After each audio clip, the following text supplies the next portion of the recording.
Yassas from the city limits of Karavas. We're heading through the archway which enters into the city of Karavas. City or village? Village, but they think it's a city. And what the good thing about this, we've got plaques this side and the other, and also inside that list the names of a lot of the benefactors to the village, which is a lovely thing to see. So this was their old school, their primary school. The old primary school? Mm-hmm. Okay, so we'll just do this quickly because Karavas is a very, very spaced out village, so we'll do the best we can in the 3 minutes that we have. Okay, so here we are coming into, let's see what we can see from the top here, Kalie.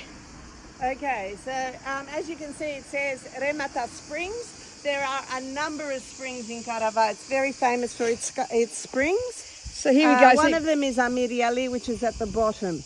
Okay, so here you can see just how spaced out Karavas is. So this is that school we just showed you, and coming around. That's the big church here. Top there. It's a lovely church. Yeah.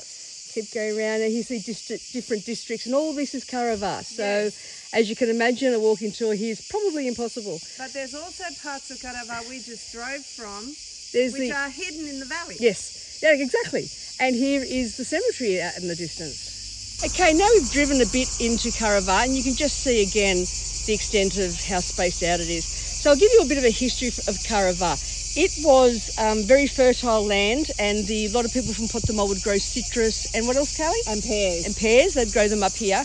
And a lot of these houses would have started as the houses on their farm, their working houses.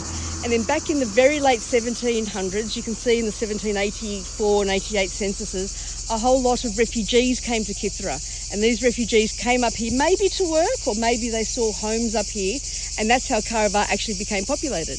Now this section over here, Kalie, what's the history of that? Looks like abandoned section. I believe that's Mavrogiorgi, and from what I can tell, they were quite grand homes, as you can see, but over the years they were abandoned by people who went to America and Australia. And I also think the different architecture, correct me if I'm wrong, but these people have like tiled roofs, which other places of Because Kythera. it gets quite cold up here in the north. Yeah, but also very windy. Also the refugees. But the refugees came and brought their style with them. Yeah. Okay, we've just come down a bit to give you a different angle of where we've come in. Again, you can see the church. They'll give you a perspective of where we are now. So a lot of the names, Kalie, I don't know about you, but there's so many names up here I can't remember them all. The one that stands out is Tzortzopoulos. Kritharis. Mavrogiorgi. Diakopoulos. Oh, yes. Souris. A few Souris. A couple of Venardos. What do we say, Souris? Yeah, and then you've got the outlining areas of Yerakari where there's a lot of Souris from there. And then just... Mentis, Vangis. And then you've got the Xantiotises, but they're not really from inside Karavas. They're just out there from a Anastasia. Yeah, there are a few districts that are their own villages, but I think sometimes they claim to be Karavas, but whatever they want, that's fine with me. As you can see, one of the little pear trees that I mentioned earlier. Yes, there you go, there's the pear trees. So that's the quickest view of Karavas you'll ever see. Thanks for watching.